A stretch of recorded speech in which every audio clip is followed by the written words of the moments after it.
साथियों, जय हिंद।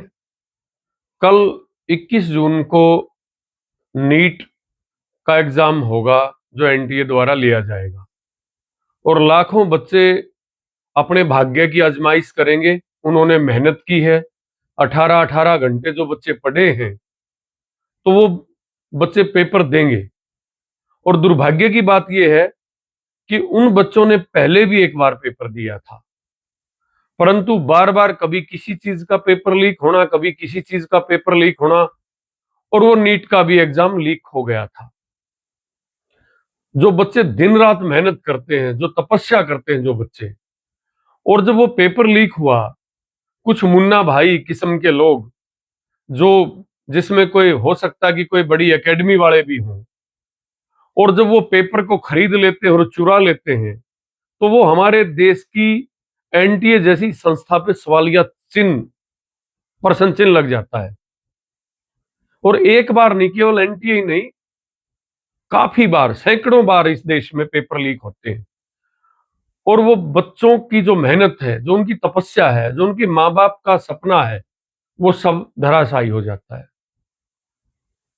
उम्मीद करेंगे कि जो पहले पेपर लीक हुए वो आखिरी हों, परंतु ऐसा लगता है कि एनटीए ने अभी 16 जून को एक बच्चे ने, मोहम्मद तालिब ने, जो नागपुर से है, उसने डाउनलोड किया, उसका सेंटर एनटीए ने अबू धाबी दिखा दिया।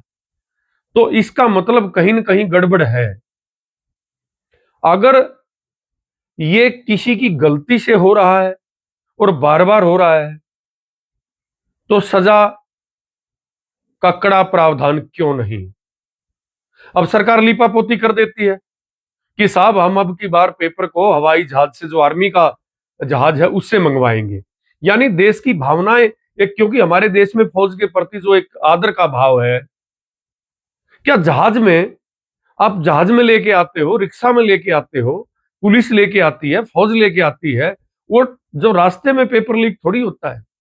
उसको बनाता कौन है, कौन कौन लोग उस पैनल में हैं, किन किन की जिम्मेदारी और जवाबदेही है, उस तह में ना जाके कि हम साहब जहाज के, जो जो आर्मी का जहाज है, हम उसमें जो नीट का पेपर होगा वो लेके आएंगे, क्योंकि देश के लोग खुश हो जाएंगे, या फिर ज्यादा से ज्यादा कुछ होगा तो और कोई धार्मिक भावना, जय श्री राम बोल दिया जाएगा। पिछली बार जो पेपर लीक हुआ और उससे आहत होकर कुछ बच्चों ने अपनी जीवन लीला खत्म कर दी, उनकी भरपाई कैसे कर पाएगा ये देश? उनके मां बाप कैसे जी पाएंगे उन बच्चों के बिना, जिन्होंने सपना देखा था, जिन्होंने साथ में रह के रातों में जाग कर उन अपने बेटे और बेटियों के साथ तपस्या की थी, हमारी घटिया व्यवस्था के कारण, जिसमें हम सब जिम्मेदार हैं। सब इसलिए कह रहा हूं कि हम इस देश के नागरिक हैं, अदरवाइज तो कॉलर उनका पकड़ा जाना चाहिए जो लोग सरकार में बैठे हैं, जो एनटीए में बड़े अधिकारी हैं। उनकी गुस्ताखी के बिना तो ये होता नहीं। तो उनके मां बाप कैसे जी पाएंगे? ये हमारे देश के लिए, हमारी 150 करोड़ आवाम के लिए इससे बड़ी शर्म की बात नहीं हो सकती। क्या ऐसा तो नहीं है कि इन मुद्दों में, जो और ज्वलंत मुद्दे हैं, ये जानबूझ के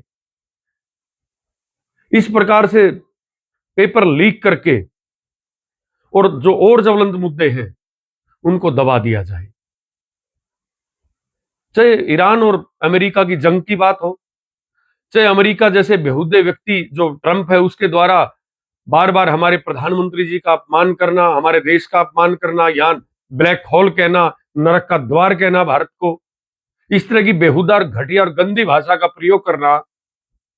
क्योंकि आज नेशनल मीडिया तो एक प्रकार से चाटुकार और चमचा बन चुका है। जब नेशनल मीडिया के चंगुल से निकल के ये खबरें सोशल मीडिया पे बाहर निकलती हैं, पूरे देश के आवाम के पास जाती हैं, तो किरकिरी होती है। क्या एनटीए इन मुद्दों को दबाने के लिए, एक एक शक है, क्या एनटीए इन मुद्दों को दबाने के लिए तो ऐसी साजिशें नहीं कर रहा? अगर ऐसा कर रहा है तो साहब मत कीजिए। देश के नौनिहालों का, देश के भविष्य का, जो बच्चे डॉक्टर बनेंगे, जो इंजीनियर बनेंगे, उनका और उनके साथ साथ हिंदुस्तान के भविष्य का सवाल है। बहुत से मुद्दे आ जाते हैं। अभी मेलोनी ने जिस तरीके से, क्योंकि हमारे हमारे रहनुमा नहीं बोल पाते, भीगी बिल्ली बन जाते हैं जब सामने वो बेवकूफ ट्रंप बैठा होता है, परंतु मीडिया ऐसे घुमा के बोलती है कि वो डाली आंखों में आंख, ये किया, वो धरती का घूमना बंद कर दिया, पता नहीं क्या क्या इस तरह की फिजूल की बातें कि रो में आए। परंतु एक जिनको कहते थे कि तुमने चूड़ियां पहन रखी, चूड़ियां पहनने वाली, वैसे हमारे देश में यत्र नारीस्तु पूज्यन्ते रमन्ते तत्र देवता, नारी का सम्मान करते हम सब। महिला किसी भी देश की हो, नारी नारायण को जन्म देने वाली है। और जब इटली की प्रधानमंत्री मेलोनी के बारे में जब ट्रंप ने ये कहा कि उन्होंने रिक्वेस्ट की थी कि मेरे साथ एक फोटो वो बनवाएं, तो उन्होंने कहा कि ना मेलोनी भीख मांगते, ना मेरा देश इटली भीख मांगता है। टीट फॉर टैट, तुरंत ट्रंप को जवाब दे दिया, लेकिन हमारे प्रधानमंत्री जवाब नहीं दे पाए। इस तरह के मुद्दे हैं जिससे आम हिंदुस्तानी पीड़ित है। क्या इन मुद्दों को, इन बच्चों की, इनका भविष्य खराब करके एनटीए क्या करना चाहता है? इनकी चित्कारों को, इनकी आहों को दबाया तो नहीं जा रहा। साहब, पीड़ा उनके मां बाप को हुई है जो बच्चे चले गए, जिन बच्चों का अच्छा पेपर बना था और दोबारा से उनको फिर परीक्षा में बैठना पड़ेगा। पीड़ा उनके साथ साथ आपको और हमको भी है। वो हमारे देश का भविष्य है, मुस्तकबिल है वो भारत का। परंतु आप, कभी कोई पेपर लीक हो गया, उसके नीचे दब के रहेगी किसी की आवाज, या फिर जोर से चिल्ला के जय श्री राम, फलाने को जय श्री राम। आज मुझे लगता है कि जय श्री राम भी नाराज चले हुए हैं, क्योंकि उन्हीं के मंदिर में चोरी कर ली, तो भगवान साथ क्यों देंगे?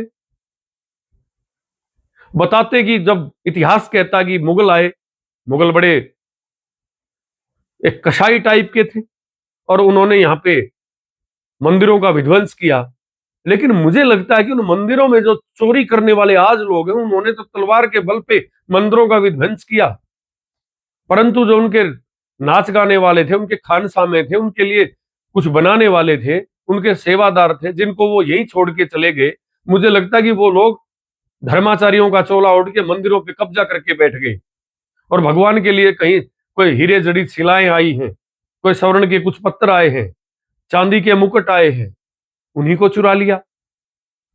तो स्वाभाविक है भगवान भी नाराज होंगे।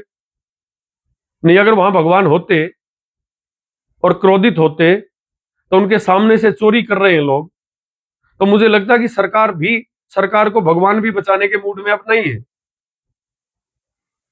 ये निवेदन है हमारा इस देश के नागरिक होने के नाते, बच्चों का भविष्य खराब मत होने दीजिए।